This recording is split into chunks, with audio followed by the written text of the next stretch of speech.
Alwian rakyat biasa, kalau Fakih Mukodam mengaku waliullah di hadapan saya suruh insyaf dan tobat, tokoh muda Banten tegas soal klaim kewalian. Jakarta, Bayangkara News 24.id, ucapan tegas dan tajam kembali datang dari Alwian rakyat biasa, tokoh muda Banten, yang menyoroti isu sensitif seputar klaim kewalian Fakih Mukodam.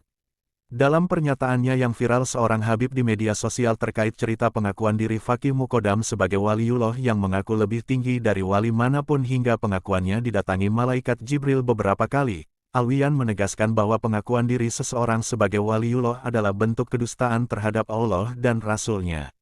Seandainya Fakih Mukodam di depan saya mengaku waliullah, saya suruh dia insyaf dan tobat. Karena hal itu mendustai Allah dan Rasul-Nya, tegas Alwian dalam keterangan resminya. Menurut Alwian, konsep kewalian tidak bisa diukur dari klaim pribadi, ketenaran, atau pengikut yang banyak.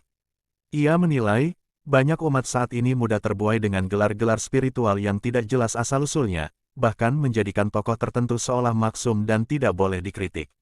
Sebagai Muslim wajib mengimani adanya waliullah sebagai bentuk keimanan terhadap Al-Quran dalam surat Yunus ayat 62-63, waliullah itu tidak pernah mengaku waliullah, bahkan dirinya pun tidak mengetahui bahwa dirinya adalah waliullah. Justru jika ada orang mengaku dirinya waliullah, disitulah letak kerusakannya, karena penganugerahan gelar kewalian kepada seseorang adalah hak prerogatif Allah dan diberikan kepada hamba-hambanya yang dinilai ikhlas dalam iman dan takwa menurut Allah bukan menurut manusia. Karenanya gelar kewalian bukanlah gelar dari manusia, ujarnya menambahkan. Alwian juga menegaskan bahwa klaim spiritual tanpa landasan ilmu dan adab justru dapat merusak akidah umat. Ia mengingatkan umat Islam untuk berpegang pada Al-Quran, Sunnah, dan bimbingan para ulama muktabar, bukan pada cerita-cerita mistik yang dikultuskan. Pernyataan Alwian ini sontak menuai berbagai reaksi. Sebagian pihak menilai langkahnya berani dan menyegarkan, di tengah maraknya fenomena spiritualisme instan dan kultus individu yang menyesatkan umat. Namun, sebagian lainnya menganggap ucapannya terlalu keras terhadap sosok yang diyakini sebagian pengikutnya memiliki makam tertentu.